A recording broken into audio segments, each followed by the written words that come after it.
Exercise number 6.2, question number 4. Find 13th term of the sequence x, 1, 2 minus x, 3 minus 2x, so on.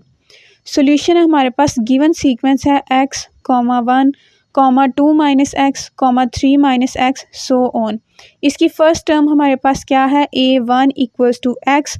अब distance कैसे निकालेंगे, d equals to 1 minus X, मतलब second term का और first term का difference हमने निकाल लिया है 1 minus x.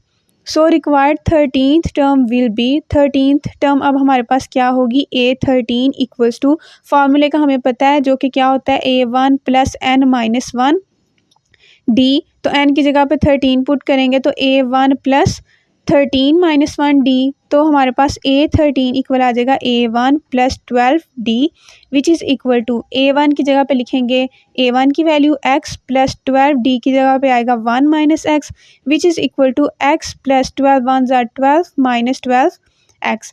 a13 equals to 12 minus 11 x।